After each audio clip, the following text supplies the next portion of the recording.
اللہ تعالیٰ فرماتے ہیں وَمَن یُضْلِلْ، جو گمراہ ہو جائے، فَلَن تَجِدَ لَهُ وَلِيًّا مُرْشِدًا، تو اس کے لیے کوئی دوست اور رہنمائی کرنے والا نہیں ہوگا، کہ جو خود ہی گمراہی کا راستہ اس نے چوز کر لیا اور وہ اندھیرے میں ہی بھٹکنا چاہتا ہے، تو پھر کوئی بھی اس کو وہاں سے اندھیرے سے نکال کے جو ہے وہ نہیں لے کے جائے گا، وہ خود جو ہے وہ اللہ تعالیٰ اس کو اس راہ میں ڈال دیتے ہیں، کوئی اس کا دوست اور رہنمائی کرنے والا نہیں ہوگا۔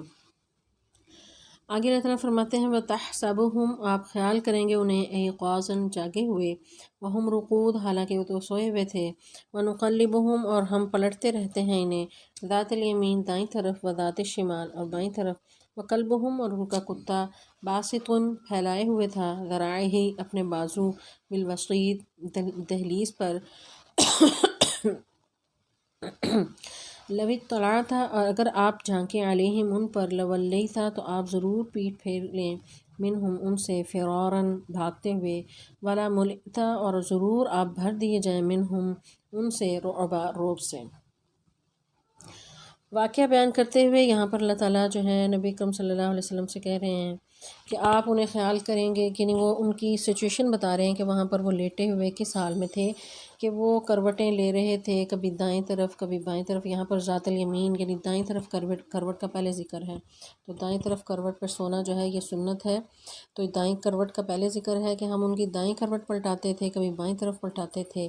اور جو ہے وہ اندر وہ لیٹے ہوئے تھے، اور آپ جو ہے انہیں جاگا ہوا خیال کرتے ہیں، حالانکہ وہ سوئے ہوئے تھے، یعنی اس انداز سے وہ لیٹے ہوئے تھے کہ اگر کوئی غار میں جھانکتا تو وہ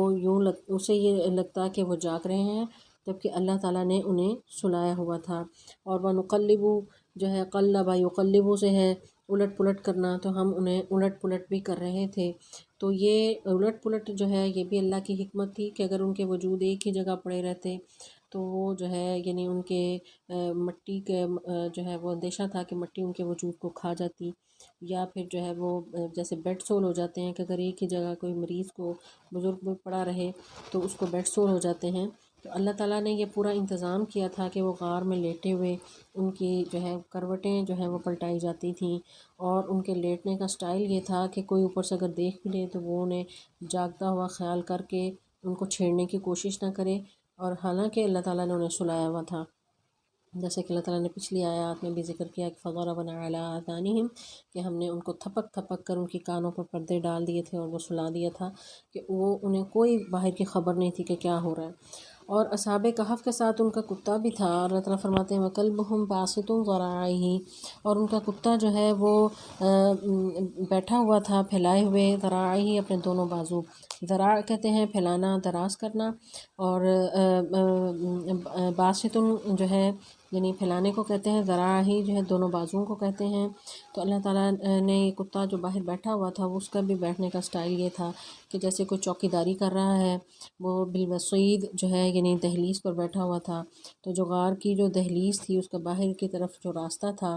وہاں پر جو ہے یہ کتا بیٹھ گیا، تو اللہ تعالیٰ نے اس کو بھی ان کے ساتھ ویسے ہی سلا دیا۔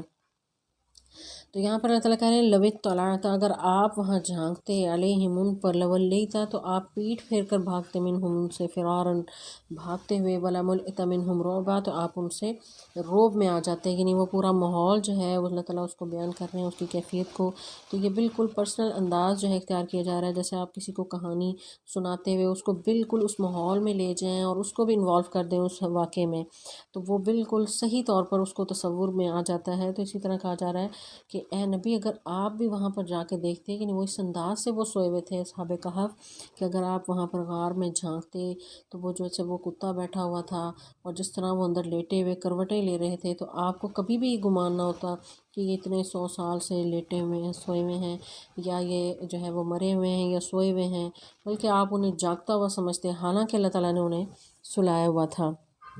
تو اللہ تعالیٰ نے ان کا جو ہے ان پر اپنی رحمتوں کا نزول ایسا کیا کہ ان کو آرام دہ نیند دے دی، اور جو ہے کوئی بھی پاس سے گزرتا تو وہ انہیں جاگتا ہوا سمجھتا، حالانکہ وہ سو رہے تھے، اور جو ہے ان کے جسم کی حفاظت کا بھی انتظام کیا کہ مٹی جو ہے ان کے وجود کو نہ کھا جائے، اور کروٹیں لیتے رہیں، پھر انہیں سورج کی گرمی سے بچایا، پھر ان کے ساتھ جو ان کا کتا بھی تھا جو دروازے پر ان کی نگرانی کا تاثر دینے کے لیے بیٹھا رہا، اور ارد گرد ماحول بھی ان کے بڑا موافق تھا، اور وہ گہری نیند سے جو ہے وہ ایسا جو ہے وہ سوئے رہے کہ 309 سال سونے کے باوجود انہیں جو ہے یوں لگ رہا تھا کہ جیسے ابھی ہی سوئے ہوئے ہوں۔ تو یہ بڑی ہی اللہ کی رحمت تھی جس کی امید لے کر وہ نکلے تھے کہ اللہ تعالیٰ ہمارے ساتھ بڑی رحمت کا معاملہ کرے گا، اور اللہ تعالیٰ نے واقعی ہی ان پر ایسی رحمت کی۔ اور یہ بڑا عجیب ہی، یعنی ایک عام روٹین اور فطرت سے ہٹ کے یہ جو ہے یہ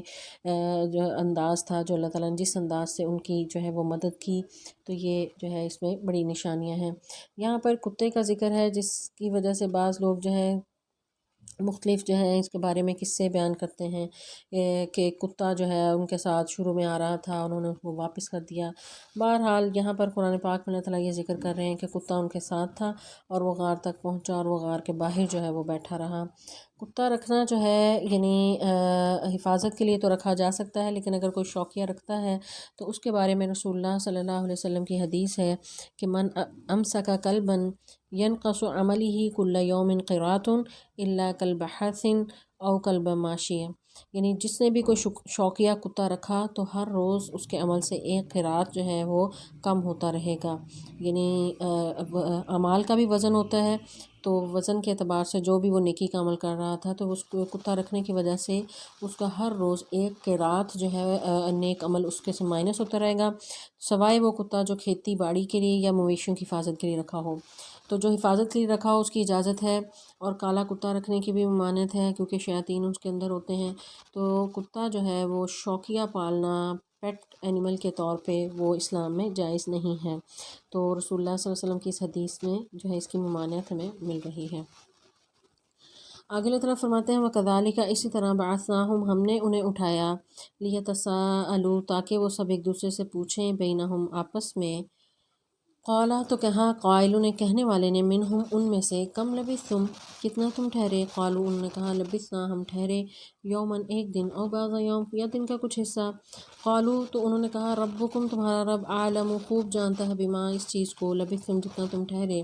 فبعثوا تو تم یہ کرو کہ فبعثوا تم بھیجو، احدکم اپنے میں سے ایک کو، بباریقکم اس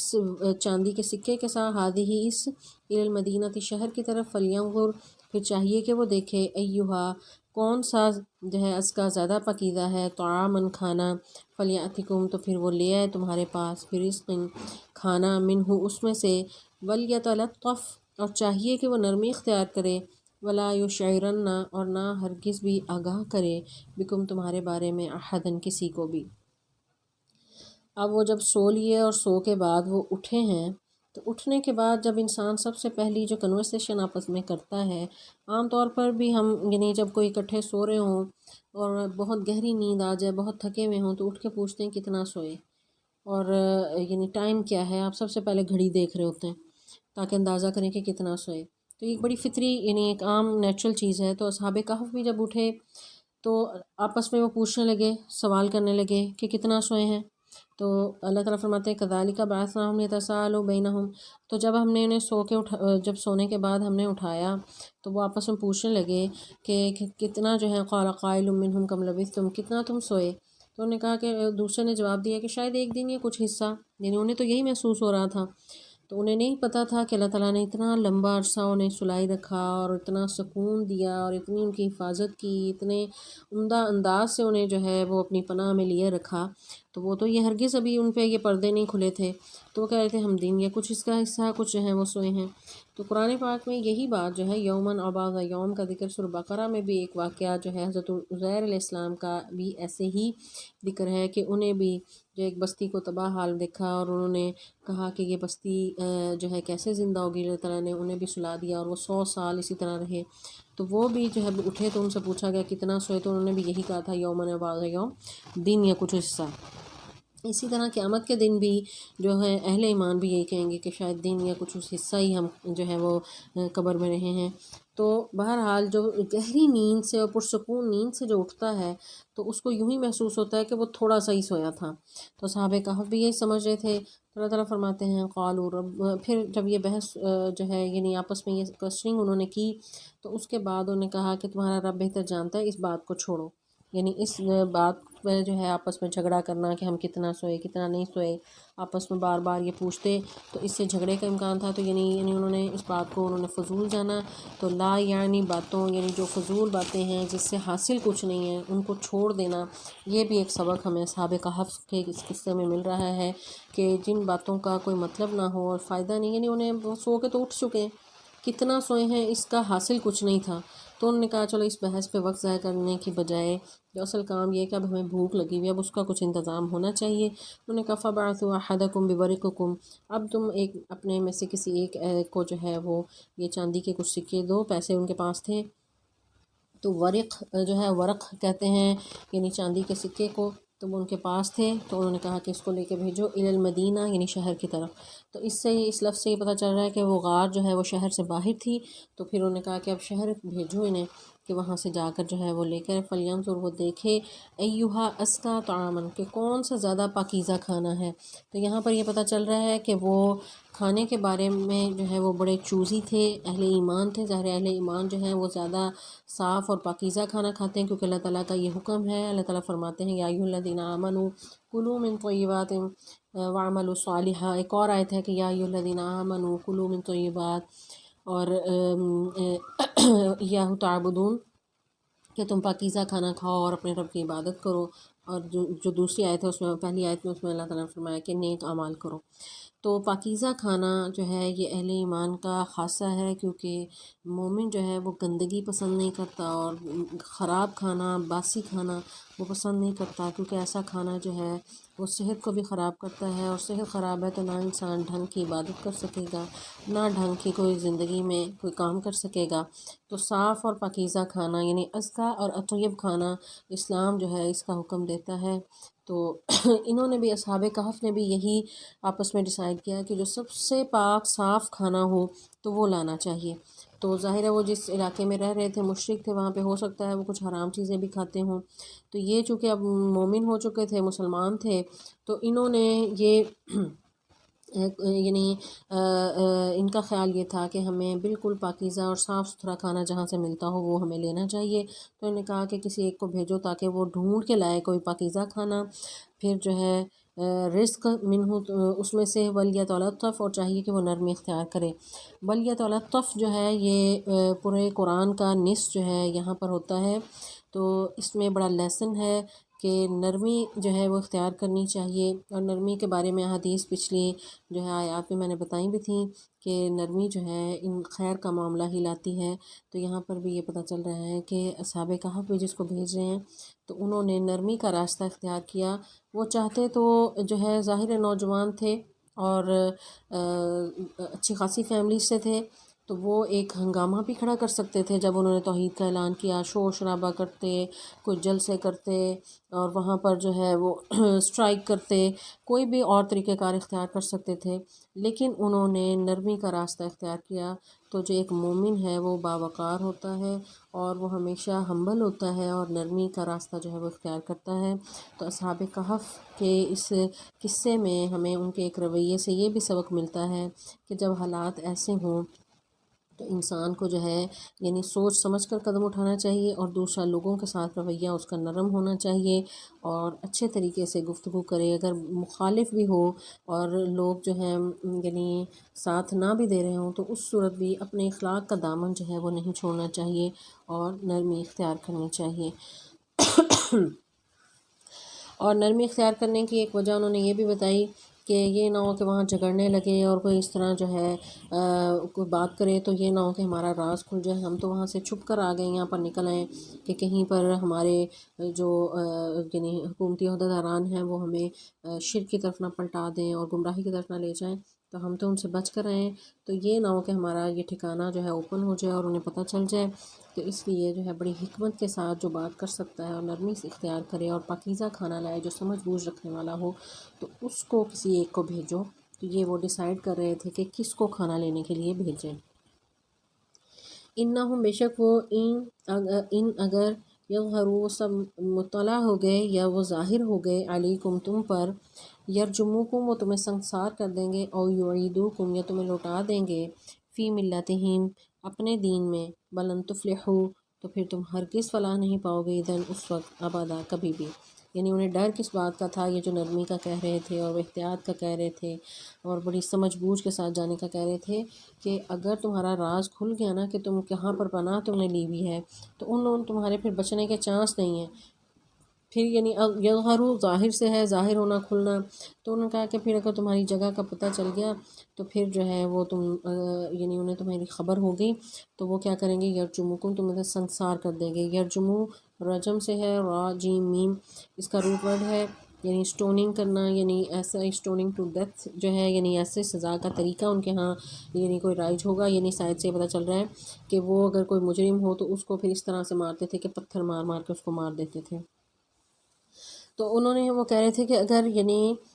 تمہارا راز کھل گیا تو تمہیں وہ سنسار کر دیں گے یا پھر تمہیں اپنے دین میں دوبارہ لوٹا دیں گے۔ تو پہلے دو طریقے یعنی ان کا دین قبول کرنا یہ بھی ہرگز ہمیں قبول نہیں، اور مرنے کے لیے تیار ہونا کہ اپنے آپ کو پیش کر دیں کہ لو جی ہمیں مار دو۔ تو مومن جو ہے خودکشی نہیں کرتا، یہ یعنی یہ خودکشی ہے کہ دعوت کے جو یعنی اگر آپ نے حق کا راستہ اختیار کر لیا تو آپ جو ہے وہ بالکل ایسے نڈر ہو کر اپنی یعنی کوئی حکمت و تدبیر اختیار نہ کریں، تو یہ طریقہ کار جو ہے یعنی درست نہیں ہے۔ اصحاب کہف کے اس واقعے میں ان کے رویے سے ہمیں یہ بھی سبق ملتا ہے کہ جب باطل قوتیں بڑی مضبوط ہوں اور آپ کا بس وہاں پر نہ چلتا ہو تو وہاں پر پھر یہ اپنے آپ کو موت کے حوالے کرنے کے مترادف ہے کہ آپ وہاں پر جو ہے اعلان کچھ جو ہے وہ کرتے پھریں اور بڑے فن خواں بنیں۔ تو وہاں پر بجائے اس کے کہ آپ کو کوئی اس کا جو ہے وہ فائدہ ہو یا پھر اس کا پازیٹیو رسپانس ہو، الٹا آپ کو نقصان ہے کہ آپ جنہوں نے یعنی حق کو اگر قبول کیا ہے تو آپ کو بھی جو ہے وہ مار دیں گے۔ تو یہاں پر اصحاب کہف نے تیسرا راستہ اختیار کیا، یعنی انہوں نے ان کو ایوائڈ کیا اور وہاں سے وہ نکل گئے اور غار میں انہوں نے پناہ لے لی اور اپنی پوری حکمت کے ساتھ یہ تدبیر اختیار کی۔ تو ایک مومن کو بھی یہی کرنا چاہیے، اور رسول اللہ صلی اللہ علیہ وسلم کی سیرت سے بھی ہمیں یہی ملتا ہے کہ مکہ میں جب ہر طرف سے مخالفت عروج پہ تھی اور آپ کو شہید کرنے کا پلان کیا جا رہا تھا تو ظاہر ہے وہاں پہ ان حالات میں رہنا ممکن نہیں تھا، اور وہ اہل مکہ یہی چاہ رہے تھے کہ آپ یہ دین کی دعوت دینا چھوڑ دیں، تو یہ بھی ممکن نہیں تھا۔ یہ دونوں آپشنز آپ چھوڑتے ہوئے آپ نے تیسرا آپشن اختیار کیا کہ آپ نے وہ علاقہ ہی چھوڑ دیا۔ تو یہ اہل ایمان کے لیے اس میں لیسن ہے کہ جب حالات اتنے زیادہ تنگ ہو جائیں کہ وہاں پر ممکن نہ ہو حق پر قائم رہنا یا حق کی دعوت دینا، تو اپنے آپ کو موت کے حوالے کرنے کی بجائے وہاں سے نکل جانا چاہیے، کوئی اور جگہ اور ٹھکانہ ڈھونڈ لینا چاہیے، یعنی اس کو دوسرے معنوں میں ہجرت بھی کہتے ہیں۔ تو ہجرت کر لینا جو ہے یہ ایوائڈ کرنے کی پالیسی ہے۔ تو اس طرح جو ہے یعنی ان کا مقابلہ کرنے کے بجائے وہاں سے جو ہے کسی اور جگہ پر چلا جائے انسان، تو وہاں پر اللہ تعالیٰ جو ہے وہ زیادہ بہتر جو ہے حالات پیدا کر دیتے ہیں، جس طرح رسول اللہ صلی اللہ علیہ وسلم کے لیے مدینہ میں بہت ہی ان کے لیے پھر جو ہے سازگار حالات پیدا ہوئے۔ آپ نے وہاں پر ریاست مدینہ کی بنیاد رکھی اور اسلام کا جھنڈا جو ہے پورے عالم میں پھر لہرا گیا۔ اسی طرح اصحاب کہف نے بھی ان حالات میں بجائے اس کے کہ اپنے آپ کو موت کے حوالے کرتے یا پھر ان کے پریشر میں آتے، تو انہوں نے وہاں سے جو ہے ایوائڈ کرنے کا راستہ اختیار کیا اور انہوں نے وہاں سے جو ہے غار میں پناہ لے لی۔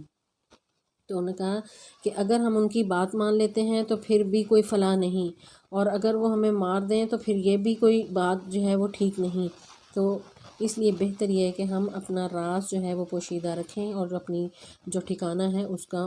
کا جو ہے انہیں خبر نہ ہونے دیں۔ تو اللہ تعالیٰ فرماتے ہیں آگے، وَكَذَلِكَ، اسی طرح آثرنا، ہم نے مطلع کر دیا علیہم ان پر، لیعلموا، تاکہ وہ سب جان لیں، ان وعد اللہ حق، کہ بے شک اللہ کا وعدہ سچا ہے، وَأَنَّ السَّاعَةَ، اور یہ کہ قیامت، لا ریب فیہا، اس میں کوئی شک نہیں، اذ، جب، یتنازعون، وہ سب جھگڑا کر رہے تھے، بینہم، آپس میں، امرہم، ان کے معاملے میں، فقالو، تو انہوں نے کہا، بنو، بنا لو، علیہم، ان پر، بنیانا، ایک عمارت، ربہم، تمہارا رب، اعلم، خوب جاننے والا ہے، بہم، ان کو، قالا، تو کہا، الذین، ان لوگوں نے، غلبوا، جو غالب تھے، علی امرہم، ان کے معاملے میں، لنتخذن، البتہ ہم ضرور بنائیں گے، علیہم، ان پر، مسجدہ، ایک مسجد۔ اب جب وہ شخص کو بھیجا انہوں نے تو قرآن پاک میں جو بھی واقعات اللہ تعالیٰ نے بیان کیے ہیں تو واقعے کی تمام تفصیلات، ایک ایک سٹیپ جو ہے وہ نہیں بتایا، واقعے کے جو اہم جو پوائنٹس ہیں وہ اللہ تعالیٰ نے بتائے ہیں، اور اصل مقصد کی بات جو ہے وہ کی ہے۔ تو یہاں پر جو مختلف روایات سے پتہ چلتا ہے کہ وہ جب وہ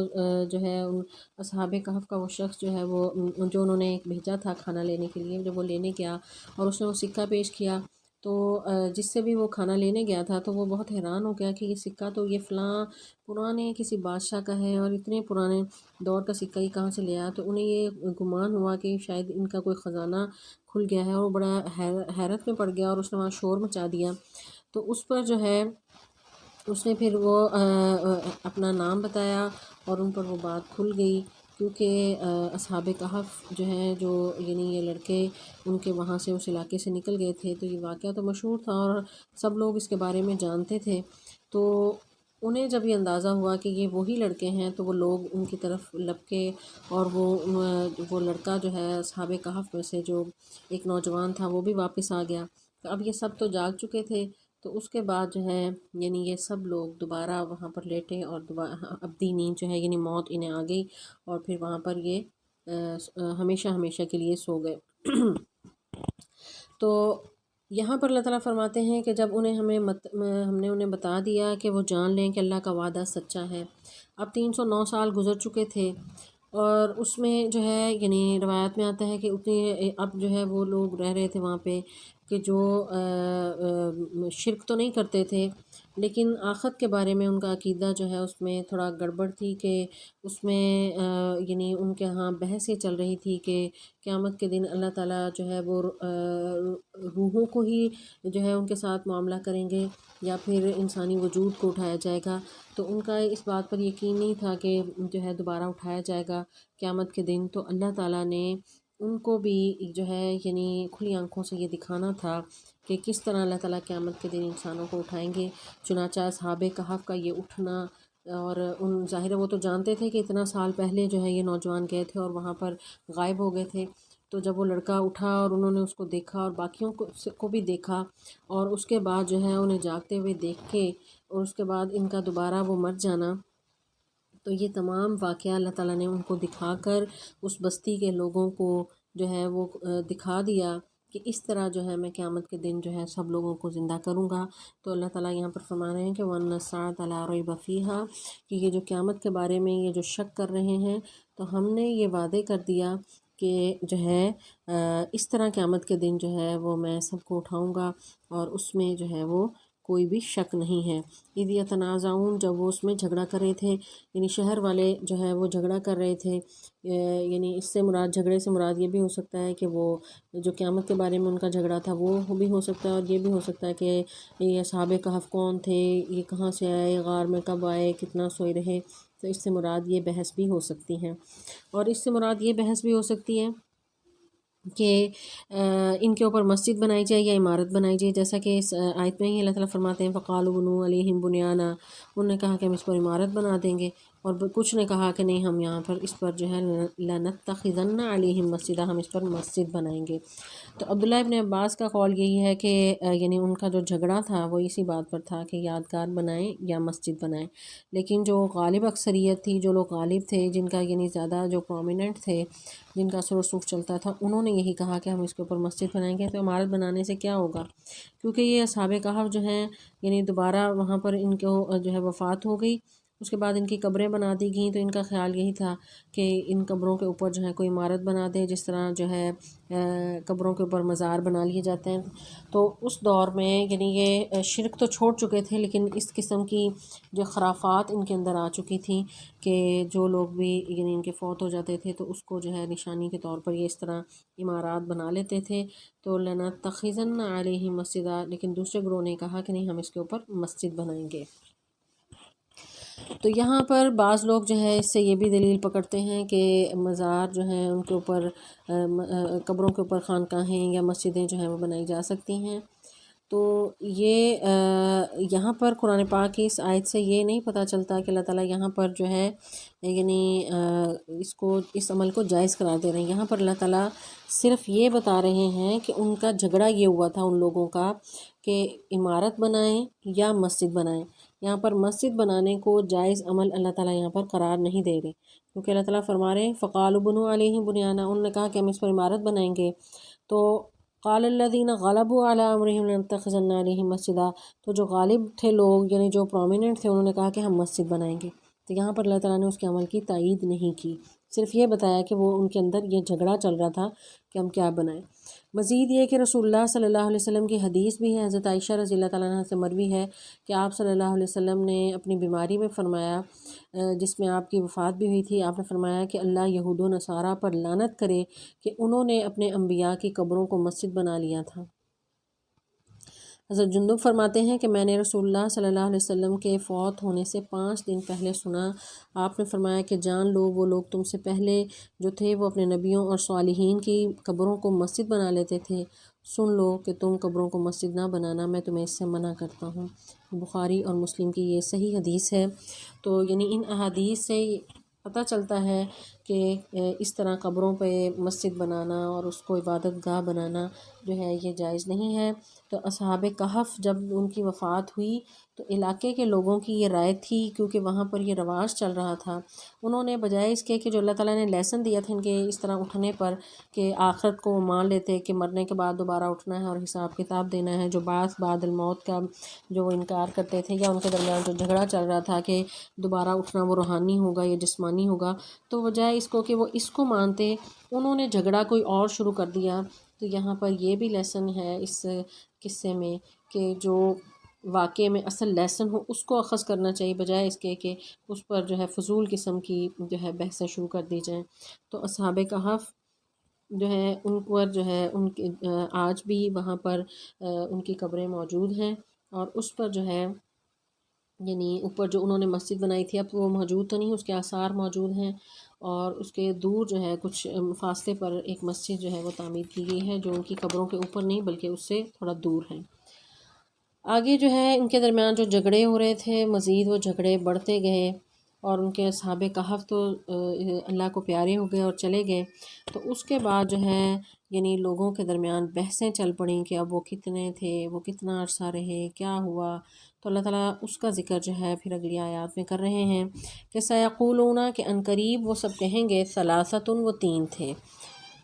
رابعہم چوتھا، کلبہم ان کا کتا تھا، ویقولون اور کچھ کہیں گے، خمسۃ 5 تھے، سادسہم چھٹا، کلبہم ان کا کتا تھا، رجمم بالغیب پتھر مارنا غیب کے ساتھ، یعنی رجمم بالغیب سے مراد یہ ہے کہ اندھیرے میں ٹامک ٹوئیاں مارنا، یعنی انہیں کوئی جو ہے وہ واضح پتہ نہیں تھا، حقیقی خبر نہیں، بس ایسے ہی بات کر رہے تھے، بے تکی ہانک رہے تھے کہ وہ 3 تھے، چوتھا کتا تھا، 5 تھے، چھٹا کتا تھا۔ تو اللہ تعالیٰ فرماتے ہیں وَيَقُولُونَ اور کچھ کہیں گے، سبعۃ 7 تھے، وَثَامِنُهُمْ 8واں کلبہم ان کا کتا تھا۔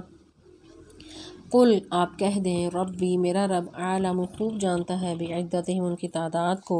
ما یعلمہم نہیں وہ جانتے تھے الا قلیل مگر بہت تھوڑے، فلا تمہاری تو نہ تو جھگڑا کر فیہم ان کے بارے میں الا مراء مگر جھگڑا، ظاہراً ظاہر یا سرسری، ولا تستفتی اور نہ تو پوچھ فیہم ان کے بارے میں منہم ان میں سے احدا کسی ایک سے بھی۔ یہاں پر جو ان کا اختلاف تھا تعداد اصحاب کہف کی تعداد کے بارے میں، اس کا ذکر اللہ تعالیٰ کر رہے ہیں کہ یہ تعداد تو کچھ بھی میٹر نہیں کرتی تھی، اصل مقصد یہ تھا کہ اس واقعے سے وہ سبق حاصل کرتے کہ ان نوجوانوں نے کیا وجہ تھی کہ اپنا علاقہ گھر بار چھوڑا، اور کیا وجہ تھی کہ اتنے غیر معمولی انداز میں ان کو اللہ تبارک و تعالیٰ نے ان کی مدد کی اور ان کے لیے ان کو جو ہے وہ رہتی دنیا کے لیے ایک نشانی بنا دیا۔ تو یہ سبق حاصل کرنے کی بجائے لوگ اس بحث میں پڑ گئے کہ اب ان کی تعداد کیا تھی۔ تو اس پر جو ہے اللہ تعالیٰ ایک بہت ہی زبردست جو ہے وہ ادب سکھا رہے ہیں اس آیت میں، اور اللہ تعالیٰ اپنے نبی کو سکھا رہے ہیں۔ اللہ تعالیٰ فرما رہے ہیں کہ فلا تماری فیہم الا مراء ظاہرا، کہ آپ جو ہیں ان باتوں میں نہ الجھیں جو جھگڑا پیدا کریں، آپ نہ جھگڑا کریں اس بارے میں سوائے اس کے کہ وہ سرسری ہو، یعنی جو باتیں جھگڑا پیدا کریں ان باتوں کو سنجیدہ نہ لیں، ان پر صرف سرسری اور ظاہری گفتگو کی جائے، ان پر لمبی اور طویل بحثیں کرنا اس کا کوئی فائدہ نہیں، اس سے جو ہے وہ سخت فساد پیدا ہوتا ہے۔ تو اللہ تعالیٰ نے یہ ایک سبق جو ہے اس میں یہ زبردست دیا ہے کہ جو ہے تعداد اور جو ہے وہ یعنی عام طور پر جو بھی تاریخ کے واقعات بیان کیے جاتے ہیں اس میں دیکھا جاتا ہے کہ اس کی باریکیوں کو دیکھا جاتا ہے کہ تعداد کتنی تھی، وہ کیسے تھے، کہاں رہے. تو اس کی بجائے اصل جو واقعہ اور اس کے اندر جو سبق ہے اس کو جو ہے وہ سبق حاصل کرنا چاہیے، بجائے اس کے کہ لا یعنی اور فضول قسم کی باتیں جو ہیں ان پر وقت ضائع کیا جائے. تو آگے اللہ تعالیٰ فرماتے ہیں کہ وَلَا تَسْتَفْتِ فِيهِمْ مِنْهُمْ أَحَدًا، اور آپ ان سے اس کے بارے میں کوئی بات نہ پوچھیں. یعنی آپ یہ اس مسئلے کو جو ہے وہ یہ نہ ہو کہ آگے لے کر بیٹھ جائیں، یعنی جب اس قسم کا کوئی جھگڑا ہو. یعنی اس آیت میں یہ ایک ادب بھی بتایا جا رہا ہے تاریخ کے پڑھنے کے حوالے سے، کہ تاریخ کے جب واقعات پڑھ رہے ہوں تو جب اس طرح کی کوئی بات جو بحث والی ہو اور جس کی کوئی حتمی بات نہ ہو، حقیقت نہ پتہ ہو، تو اس پر اپنا وقت جو ہے وہ ضائع نہیں کرنا چاہیے اور اصل بات کی طرف جو ہے وہ توجہ کرنی چاہیے اور اسی کو جو ہے اس سے سبق حاصل کرنا چاہیے. تو یہاں پر جو ہے ایک سبق یہ بھی ہے کہ اگر کوئی دینی بات ہے اس پر دلیل ہے تو پھر مان لیں، اگر دلیل نہیں ہے تو پھر اس کو چھوڑ دیں. تو خام خواہ اس پر جو ہے وہ جھگڑا نہیں کرنا چاہیے، زبردستی کسی کے پر اپنی بات نہیں ٹھونسنی چاہیے. اللہ تعالیٰ فرماتے ہیں لَسْتَ عَلَيْهِم بِمُصَيْطِرٍ، کہ آپ ان کے سر پر سوار نہ ہو. کوئی بھی دینی یا فقہی اختلافات ہو جائیں، یہ امت کے لیے بھی بڑا اس میں لیسن ہے اس بات میں کہ کوئی بھی دینی فقہی اختلافات ہو جائیں تو دوسرے کو ہرانا مقصد نہیں ہونا چاہیے اور اس کو پرسنل معاملہ نہیں لینا چاہیے. دین کا معاملہ ہے، اگر کہیں اختلاف ایسا آ گیا ہے اور رائے کا اختلاف ہے تو اس کو جو ہے اس پر بحث کرنے کی بجائے جو ہے آپ ٹھنڈے دماغ سے دوسرے کو دلیل سے قائل کریں، اور اگر وہ نہیں ہوتا تو اس پر زبردستی نہ کریں. اور اس قسم کی بحثوں کو طول دینا یہ جھگڑا پیدا کرنے کا باعث ہوگا، اور اس لیے اس پر جو ہے وہ کسی بھی بات پر ڈٹ جانا اور جھگڑا کرنا اور بار بار آرگیومنٹ کرنا، یہ جو ہے یہ ایک صحیح عمل نہیں ہے. اس کی بجائے جو ہے اس قسم کی لا یعنی باتیں اور جو باتیں جھگڑا پیدا کرنے والی ہوں، اختلافات کو ہوا دینے والی ہوں، ان کو اگنور کرتے ہوئے اصل مقصد کی طرف جو ہے وہ انسان کو متوجہ ہونا چاہیے. آگے اللہ تعالیٰ فرماتے ہیں وَلَا تَقُولَنَّ، اور آپ نہ ہرگز نہ کہیں لشیءٍ کسی بھی چیز کے لیے انی بے شک میں فاعل کرنے والا ہوں ذالک یہ غداً کل، الا مگر ان یشاء اللہ جو چاہے اللہ. وذکر آپ یاد کریں ربک اپنے رب کو اذا نسیت جب آپ بھول جائیں، وقل اور کہیں عسیٰ امید ہے، ان یہدینی کہ راہ دکھائے گا مجھے ربی میرا رب، لاقرب قریب تر من ھذا اس معاملے میں رشدا نیکی کے.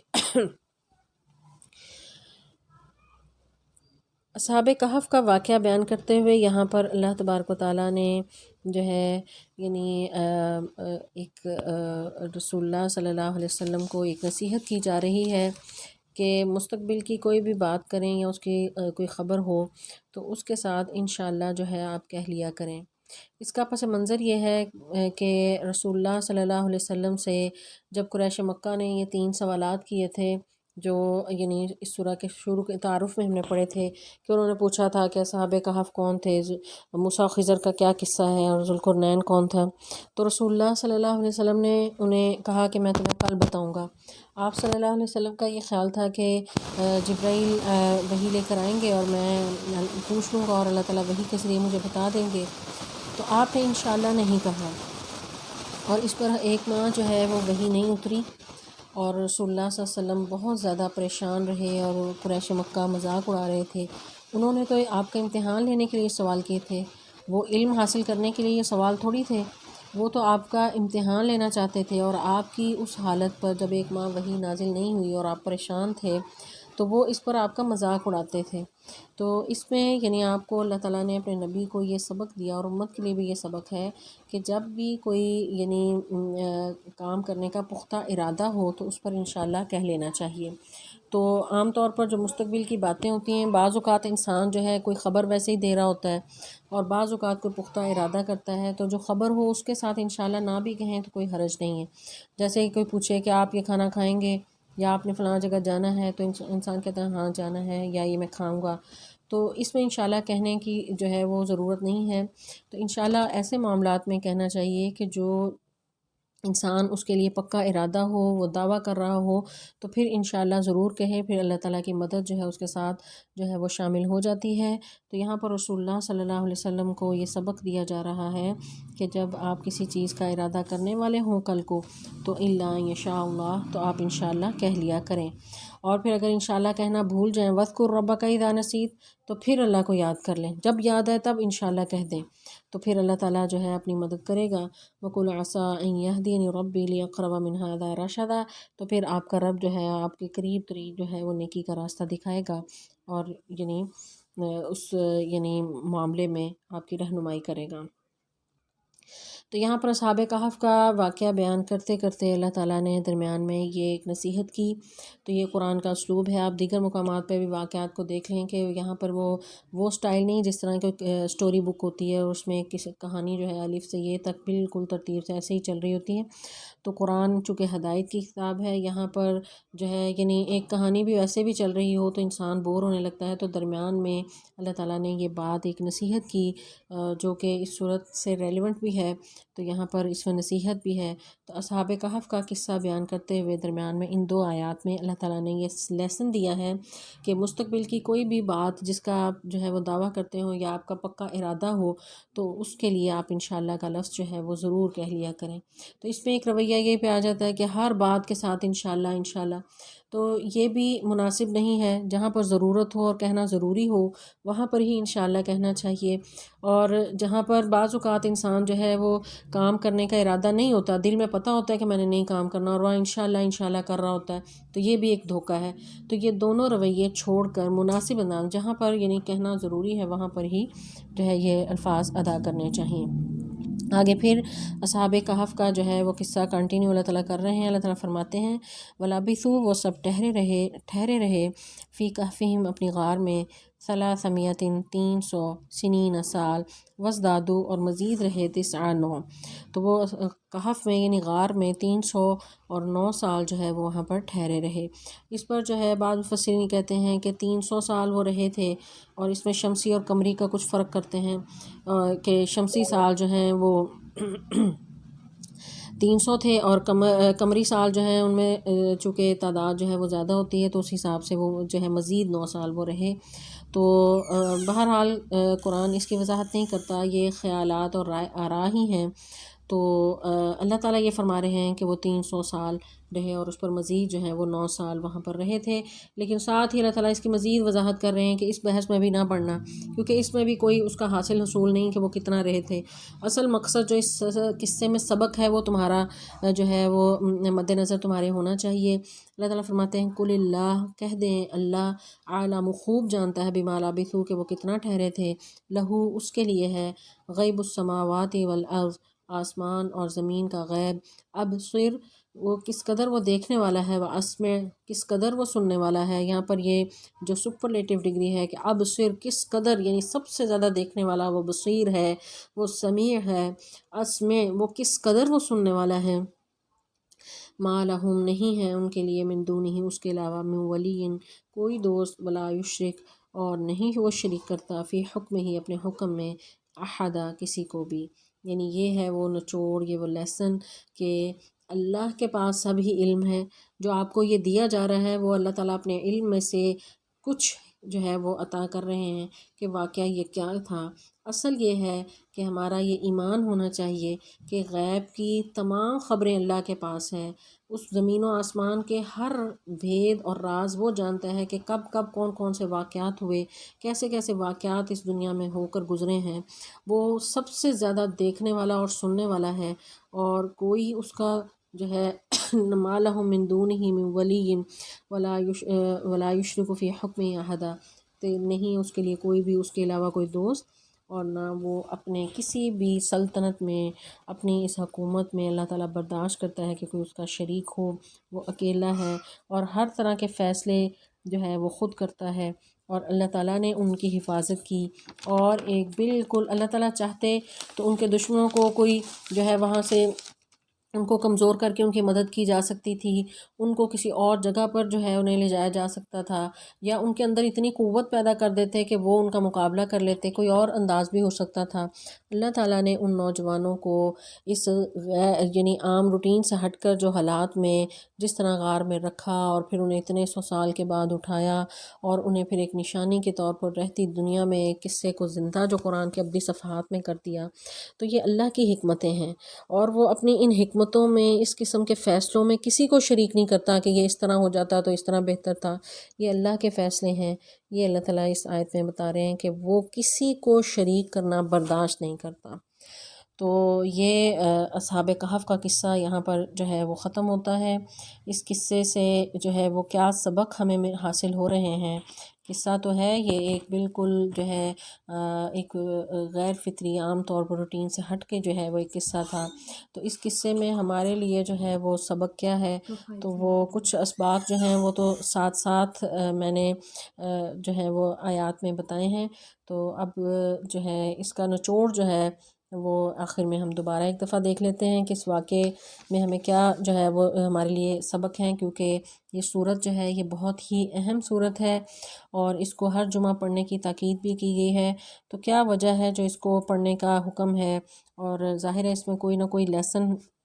اللہ تعالیٰ نے رکھا ہے کہ انسان جو ہے اس کو کیوں پڑھے اور اس میں سے کیا سبق حاصل کرے۔ تو یہ واقعے کی اہمیت کا اندازہ اس طرح بھی لگایا جا سکتا ہے کہ یہ قرآن کے بالکل وسط میں ہے، یعنی ایک تو اس کی اندر جو ہے اس کی اہمیت یہ بھی پتہ چل رہی ہے کہ پورے قرآن کا جو نصف ہے، آپ اس کو کھولیں قرآن کو تو اس کے نصف میں یہ واقعہ جو ہے وہ چل رہا ہے۔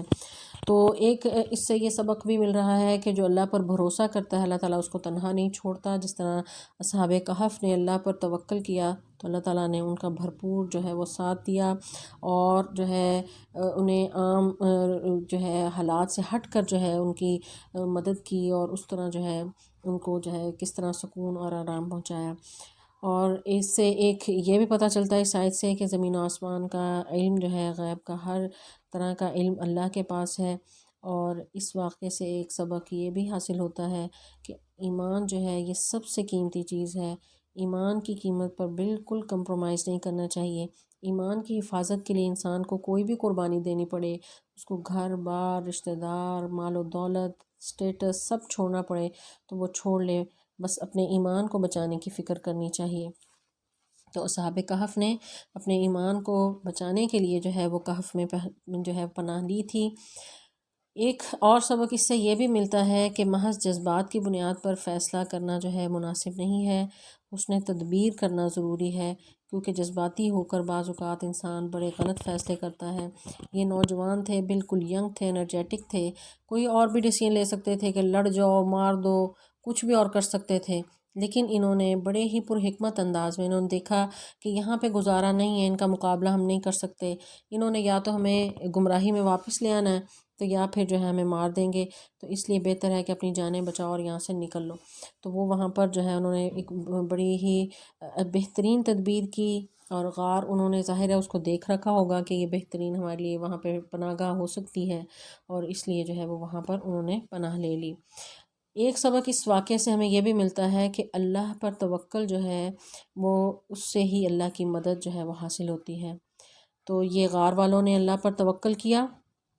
انہوں نے کہا کہ اللہ تعالیٰ کی رحمت سے ہمیں ضرور جو ہے وہ ہیئ لنا من امرنا رشدا، تو وہ ہمارے لیے ضرور جو ہے وہ کوئی بھلائی کا کام جو ہے وہ پیدا کرے گا۔ تو اللہ تعالیٰ نے پھر ان کے لیے کیا بھلائی کی کہ انہیں پرسکون نیند سلا دیا، بے فکر ہو گئے، ایسی گہری نیند میں سوئے کہ انہیں یہ بھی نہیں پتہ چل رہا تھا کہ ہم کتنا عرصہ سوئے ہیں۔ تو یہ اللہ تعالیٰ کی مدد جو ہے ایسے اس انداز سے تب ہی عطا ہوتی ہے کہ جب انسان کا اللہ پر توکل کا وہ لیول ہو جس طرح اصحاب بدر کا تھا یا جس طرح اصحاب کہف کا ہے۔ تو آج بھی اللہ کی مدد اتر سکتی ہے کہ اگر انسان اس لیول کا توکل جو ہے وہ اللہ پر کرے، اور جو ہے سچا مومن کسی حال میں بھی ہو وہ حق سے جو ہے وہ منہ نہیں موڑتا، وہ باطل کے آگے ڈٹ جاتا ہے۔ اصحاب کہف کی زندگیاں ہمیں یہی بتاتی ہیں کہ کمپرومائزنگ زندگی جو ہے وہ ہرگز اس پر جو ہے یعنی نہیں ہونی چاہیے۔ باطل کے سامنے انسان ڈٹ جائے اور حق کے لیے جو ہے وہ اپنے حق کے لیے لڑ جائے، اور اس کے لیے جو بھی اس کو راہ اختیار کرنا پڑے اس کے لیے بہترین تدبیر وہ اختیار کرے۔ اصحاب کہف کے واقعے سے ایک ہمیں سبق یہ بھی ملتا ہے کہ مومن کا اعتماد جو ہے دنیا کے اسباب پر نہیں بلکہ اس کا اللہ پر ہوتا ہے۔ انہوں نے یہ نہیں دیکھا جو ہے اصحاب کہف نے کہ وہ غار ہے، ادھر بستر نہیں ہے، ہمیں مٹی چبھے گی، ہم وہاں پر تھک جائیں گے، کھانے پینے کو کچھ نہیں ہے، وہاں ہم پانی کہاں سے لائیں گے۔ بس انہوں نے اللہ پہ توکل کیا اور وہاں پر نکل پڑے اور اسباب جو ہیں وہ اللہ تعالیٰ سے مانگے، اور اللہ تعالیٰ نے ان کے لیے پھر اسباب ایسے پیدا کیے کہ وہ بالکل کھانے پینے ہر چیز بستر سے بے نیاز، اور اللہ تعالیٰ نے پھر ان کے لیے بندوبست ایسا کیا کہ سورج کی حرارت انہیں نہیں ملی، انہیں جو ہے کسی قسم کے موسمی اثرات جو ہیں ان پر اثر انداز ان کے جسموں پر نہیں ہوئے، کروٹیں لیتے رہے، انہیں تھپکیاں دیتے رہے، اور بڑے آرام سے پرسکون نیند جو ہے وہ 309 سال جو ہے وہ سوتے رہے۔ ایک سبق اس واقعے سے ہمیں یہ بھی ملتا ہے کہ حق پرستی کے لیے جو ہے وہ سازگار ماحول نہ بھی ہو تو انسان کو اللہ کے لیے جو ہے وہ کوئی نہ جو ہے وہ حکمت اور تدبیر سے قدم اٹھا دینا چاہیے۔ یعنی جس طرح کا بھی ماحول ہو، لوگ خراب ہوں، آپ یعنی ماحول کو بعض اوقات الزام تراشی کرنے لگتے ہیں، تو ماحول کو جو ہے الزام تراشی یا لوگوں پر جو ہے وہ یہ تمام طرح کی ذمہ داری ڈالنے کی بجائے آپ جو ہے اپنے لیے تدبیر کریں، اپنے ایمان کی فکر کریں اور اس کے لیے جو ہے اپنے ایمان کو بچانے کی کوشش کریں۔ ایک اور سبق اس واقعے سے ہمیں یہ بھی ملتا ہے کہ اللہ تعالیٰ بعض اوقات اپنے خاص بندوں کی مدد کے لیے فطرت کے قوانین کو بھی بدل دیتے ہیں۔ یہاں پر جیسا کہ میں نے پہلے بتایا کہ اللہ تعالیٰ چاہتے تو انہیں بہت جو ہے وہ پاورفل کر سکتے تھے کہ وہ ان کے جو ہے مقابلہ کر لیتے، یا پھر جو ہے وہ بادشاہ کو کمزور کر دیتے، یا کوئی اور بھی طریقہ ہو سکتا تھا، لیکن اللہ تعالیٰ نے رہتی دنیا کے لیے اس واقعے کو عبرت کا نشان بنانا تھا۔ اس میں یہ حکمتیں جو تھیں یہ اللہ تعالیٰ جانتا ہے، جس طرح اس آیت میں بھی ہم نے پڑھا کہ وَلَا يُشْرِكْ فِي حُكْمِهِ أَحَدًا، وہ کسی اپنے فیصلے میں کسی کو شریک نہیں کرتا۔ تو اللہ تعالیٰ نے اپنے ان پیارے بندوں کے لیے جنہوں نے اپنے رب کا راستہ چنا اور انہوں نے اپنی جانوں کی پرواہ نہیں کی، تو اللہ تعالیٰ نے اپنے ان پیارے بندوں کی ایک غیر فطری یعنی فطرت کے قانون کو بدل کر ایسے مدد کی کہ وہ جو ہے یعنی دنیا دنگ رہ گئی، اور وہ لوگ جو ہیں وہ بھی حیران ہو گئے جو ان کے علاقے کے تھے کہ جس بادشاہ کے دور میں وہ نکلے تھے وہ مشرک تھا، لیکن جب وہ دوبارہ اٹھے تو وہ یعنی جس بادشاہ کی اس وقت حکومت تھی وہ شرک تو نہیں کرتا تھا، لیکن اور دوسری جو ہیں وہ قباحتیں ان کے اندر موجود تھیں۔ تو اس واقعے سے ایک سبق یہ بھی ہمیں ملتا ہے کہ جس طرح اللہ تعالیٰ نے اصحاب کہف کو 309 سال سلانے کے بعد دوبارہ اٹھایا، اسی طرح اللہ تعالیٰ قیامت کے دن سب انسانوں کو دوبارہ اٹھانے پر قادر ہے۔ جیسا کہ اللہ تعالیٰ نے پچھلی آیات میں بتایا کہ وہ اس بات کو یقین نہیں جانتے تھے، اس کو مانتے نہیں تھے، تو ہم نے انہیں دکھا دیا کہ اس طرح ہم تمہیں جو ہے دوبارہ اٹھائیں گے۔ اس واقعے سے ایک سبق ہمیں یہ بھی ملتا ہے کہ انسان کس طرح جو ہے ہر زمانے میں اللہ کی نشانیوں کو جو ہے بصیرت اور عقل بنانے کے لیے جو ہے اللہ تعالیٰ جو ہے یعنی کس طرح اللہ تعالیٰ کو واقعات جو ہیں بعض اوقات بیان کرتے ہیں کہ انسان ان سے عقل اور بصیرت جو ہے وہ حاصل کرے، لیکن بعض لوگ جو ہیں ان واقعات سے سبق حاصل کرنے کے بجائے گمراہی کے راستے ہی اختیار کرتے ہیں۔ جس طرح وہ لوگ جن کے سامنے یہ لوگ اٹھے تھے اور اللہ تعالیٰ نے انہیں نیند سے اٹھایا تھا تو وہ آخرت کا انکار کرتے تھے، تو بجائے اس کے کہ وہ آخرت کو اس عقیدے کو مان لیتے، تو ان میں سے کچھ ایسے تھے کہ وہ اس بات پر جھگڑنے لگے کہ یہ تو بڑے کوئی پہنچے ہوئے لوگ تھے، ہم ان کے اوپر مسجد بنائیں گے، کوئی کہنے لگا ہم عمارت بنائیں گے۔ تو اس طرح کی ذہنیت کے لوگ جو ہیں ہر معاشرے میں رہتے رہے ہیں، تو اللہ تعالیٰ نے اس واقعے میں یہ بھی ایک جو ہے سبق ہمیں دیا ہے۔ بہرحال یہ اوورآل یہ واقعہ آج کے دور میں بہت ہی اہمیت کا حامل خاص طور پر اس لیے ہے کہ فتنے کا دور ہے، رسول اللہ صلی اللہ علیہ وسلم کی حدیث ہے کہ قیامت کے قریب جو ہیں وہ فتنے اتنے بڑھ جائیں گے جس طرح جو ہے یعنی ایک ہاتھ ٹوٹتا ہے اور ایک موتی کے بعد دوسرا موتی لگاتار گرتا ہے، تو فتنے اس طرح جو ہے وہ معاشرے میں پھیل رہے ہیں۔ ان فتنوں سے بچاؤ جو ہے وہ کرنے کے لیے اصحاب کہف کی ان زندگیوں میں اور ان کے اس عمل میں ہمارے لیے لیسن ہے کہ جب اتنے فتنے بڑھ جائیں کہ ایمان کو بچانا مشکل ہو جائے تو پھر انسان کو کسی کہف میں پناہ لے لینی چاہیے۔ وہ کہف خواہ اس کا جو ہے یعنی گھر ہو یا خواہ اس کا قرآن ہو، خواہ وہ ایک الگ جگہ ہو، کسی بھی طرح جو ہے انسان جو ہے وہ فتنوں سے اپنے آپ کو بچا لے۔ تو فتنوں میں ڈلنا، چونکہ یہ صورت جو ہے رسول اللہ صلی اللہ علیہ وسلم کی حدیث ہے کہ دجال کے فتنے سے بھی بچائے گی، تو دجال جو ہے سب سے بڑا فتنہ ہے، اور وہ ایسا فتنہ ہے کہ جو بھی اس کو دیکھے گا تو وہ یعنی یا تو اس کو مار دے گا، اگر اس کو وہ مان لے گا تو وہ کافر ہو جائے گا، اور اگر نہیں مانے گا تو اس کو مار دے گا۔ تو یعنی وہی حالات ہیں جو یعنی اصحاب کہف کے تھے۔ تو اس میں رسول اللہ صلی اللہ علیہ وسلم نے یہ طریقہ بتایا ہے کہ اس کا سامنا ہی نہ کیا جائے، اور آپ نے فرمایا کہ تم پہاڑوں کی طرف نکل جانا۔ تو جس طرح ان اصحاب کہف نے پہاڑوں میں جا کر غار میں پناہ لے لی تھی، تو اسی طرح دجال کے فتنے سے بچاؤ کا طریقہ بھی یہی ہے۔ اور عام طور پر جو بھی فتنے معاشرے میں پھیل رہے ہیں، تو ان فتنوں سے بچاؤ کا طریقہ بھی یہی ہے کہ انسان جو ہے ان فتنوں سے اپنے آپ کو بچا لے، پناہ میں لے لے، اللہ کی پناہ میں آ جائے، اور دین کا علم سیکھے، تاکہ اس کے پاس علم ہو اور وہ اس پر عمل جو ہے وہ صحیح طریقے سے کرے اور اس پر وہ مضبوط ہو جائے۔ اللہ تعالیٰ سے دعا ہے کہ اللہ تعالیٰ ہمیں اصحاب کہف کے ان کی زندگیوں سے، ان کے ان واقعے سے جو اسباق ہیں، ان کو سب اسباق کو حاصل کرنے کی توفیق عطا فرمائے، اور عملی زندگی میں اس پر عمل کرنے کی توفیق عطا فرمائے۔ والسلام علیکم ورحمۃ اللہ وبرکاتہ۔